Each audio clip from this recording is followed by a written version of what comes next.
بسم اللہ الرحمن الرحیم۔ حضرت آدم علیہ السلام کو کب اور کیسے پیدا کیا گیا؟ حضرت آدم علیہ السلام کو کیوں تخلیق کیا گیا؟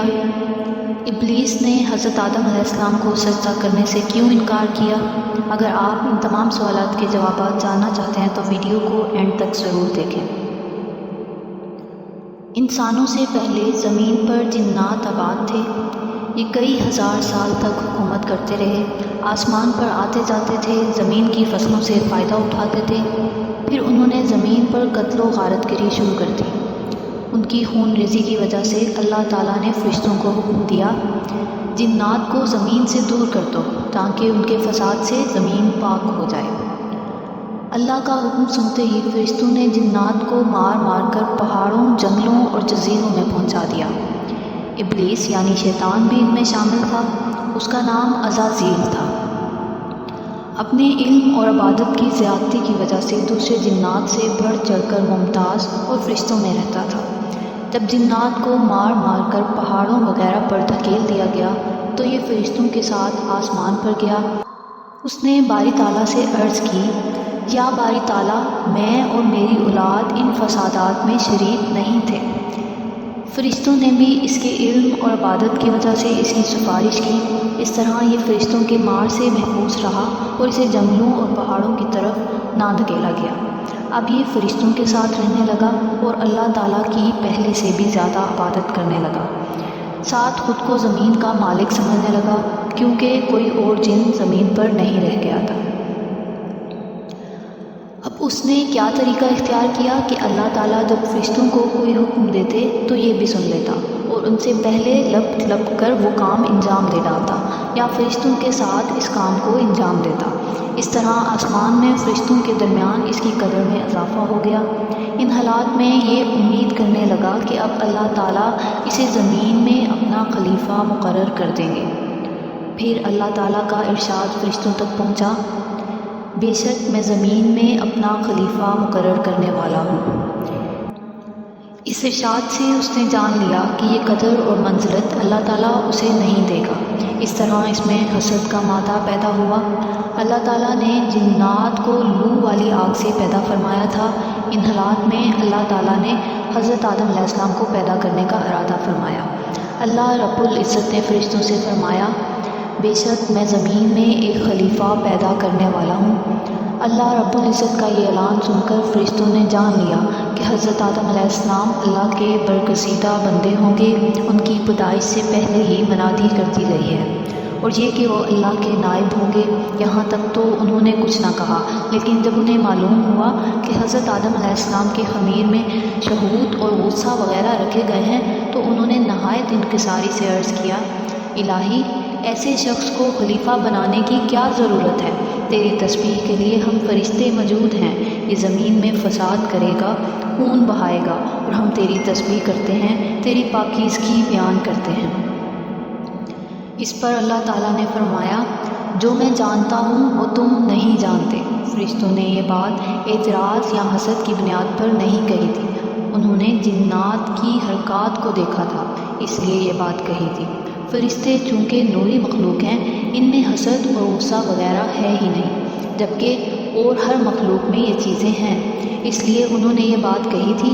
اس پر پروردگار نے فرمایا، تمہارا علم وہاں تک نہیں پہنچ سکتا جہاں تک میں جانتا ہوں۔ ان میں انبیاء، صدیقین، شہداء، عابدین، زاہد، اولیاء اور نیکوکار ہوں گے جو میرا قرب حاصل کرنے والے ہوں گے۔ ان میں علماء اور صلحاء ہوں گے، پرہیزگار ہوں گے۔ پھر پروردگار نے فرشتوں سے کہا، زمین سے ہر رنگ کی مٹی، سفید، سرخ، سیاہ، نرم، سخت، شور والی، ہر طرح کی ایک ایک مٹھی مٹی اٹھا کر لے آؤ، میں ایک مخلوق پیدا کرنا چاہتا ہوں۔ حضرت جبریل علیہ السلام زمین پر اترے اور چاہا کہ ایک مٹھی اٹھا لیں۔ اس وقت زمین نے پوچھا، آپ کس لیے یہ مٹی اٹھا رہے ہیں؟ حضرت جبریل علیہ السلام نے جواب میں کہا، حق تعالیٰ اس سے ایک مخلوق پیدا کرے گا، وہ زمین پر رہے گی، اس میں نیک بھی ہوں گے اور بد بھی، ان کے واسطے ثواب اور عذاب ہوگا۔ اس پر زمین نے کہا، میں اللہ تعالیٰ کی عزت کی پناہ پکڑتی ہوں، تو مجھ سے مٹی نہ اٹھا، کیونکہ کچھ لوگ نافرمانی کی وجہ سے جہنم میں جلیں گے۔ حضرت جبریل علیہ السلام نے زمین کی فریاد سنی تو واپس لوٹے اور عرض کیا، الہی، زمین تیری عزت کی پناہ چاہتی ہے، میں تیرے نام کی عزت سے مٹی نہ اٹھا سکا۔ اس پر حق تعالیٰ نے حضرت میکائیل علیہ السلام کو بھیجا، وہ بھی اسی طرح واپس آ گئے۔ ان کے بعد اللہ تعالیٰ نے حضرت اسرائیل علیہ السلام کو بھیجا، انہوں نے زمین کی بات نہ سنی اور بولے، میں اللہ تعالیٰ کے حکم کو تیری مرضی پر نہیں چھوڑ سکتا۔ موت کے فرشتے مٹی لے آئے تو اللہ تعالیٰ نے فرمایا، میں روحوں کو قبض کرنے کا کام تیرے سپرد کرتا ہوں۔ اب اللہ تعالیٰ نے حکم دیا، اس مٹی کو زمین پر ایک خاص جگہ رکھو۔ اللہ تعالیٰ کی نشاندہی پر مٹی وہاں رکھ دی گئی۔ یہ جگہ خانہ کعبہ کہلائی، یعنی بعد میں اسی جگہ خانہ کعبہ بنایا گیا۔ اب اللہ تعالیٰ نے اس جگہ پر 40 روز تک بارش برسائی۔ فرشتوں نے اللہ تعالیٰ کے حکم سے اس مٹی کو گارا بنایا، پھر اس گارے کو خشک کیا گیا جیسا کہ کمہار برتن خشک کرتا ہے، پھر وہ برتن آواز دیتا ہے۔ اب اس گارے سے اللہ تعالیٰ نے حضرت آدم علیہ السلام کا خوبصورت قالب بنایا۔ فرشتے اس قالب کو دیکھ کر حیران رہ گئے، اس کے ارد گرد چکر لگانے لگے۔ ابلیس بھی اس قالب کو دیکھنے کے لیے آیا۔ دیکھنے کے بعد اس نے حیرت زدہ انداز میں کہا، یہ جسم اندر سے خالی ہے، اس میں جگہ جگہ خلل ہیں۔ وہ قالب 40 سال تک یوں ہی پڑا رہا۔ تب اللہ تعالیٰ نے روح کو حکم دیا، اے روح، اس جسم میں داخل ہو جا۔ جب روح اللہ رب العزت کے حکم سے اس بدن میں سر کی طرف سے داخل ہوئی تو جہاں جہاں تک روح پہنچتی گئی، وہ خاکی بدن جو پہلے ٹھیکرے کی طرح تھا، گوشت پوست اور ہڈی کا بنتا چلا گیا۔ جب روح سینے تک پہنچی تو حضرت آدم علیہ السلام نے اٹھنے کا ارادہ کیا، لیکن زمین پر گر گئے۔ اس وقت اللہ تعالیٰ نے فرمایا، انسان جلد باز پیدا کیا گیا۔ اسی حالت میں آدم علیہ السلام کو چھینک آئی تو اللہ تعالیٰ کی طرف سے انہیں الہام ہوا۔ اس الہام کی بدولت انہوں نے کہا، الحمدللہ، یعنی سب تعریفیں اللہ کے لیے ہیں۔ اس کے جواب میں پروردگار نے فرمایا، یا رحمت اللہ، یعنی اللہ تیرے حال پر رحم کرے۔ پھر اللہ کے حکم سے ایک فرشتہ ایک جوڑا لایا، وہ خوب سجا ہوا تھا۔ حضرت آدم علیہ السلام کو وہ جوڑا پہنا دیا گیا، یعنی انہیں عزت کے تخت پر بٹھا دیا، اور وہ دن جمعۃ المبارک کا دن تھا۔ حضرت آدم علیہ السلام کے سارے بدن میں روح پھیل گئی تو اللہ تعالیٰ نے انہیں حکم دیا، فرشتوں کے پاس جاؤ اور انہیں السلام علیکم کہو، پھر دیکھو وہ کیا جواب دیتے ہیں۔ آدم علیہ السلام یہ حکم پا کر فرشتوں کی طرف گئے اور ان سے کہا، السلام علیکم۔ وعلیکم السلام ورحمۃ اللہ وبرکاتہ۔ اس پر اللہ تعالیٰ نے فرمایا، یہی کلمات ہم نے تیرے اور تیری اولاد کے لیے مقرر کر دیے۔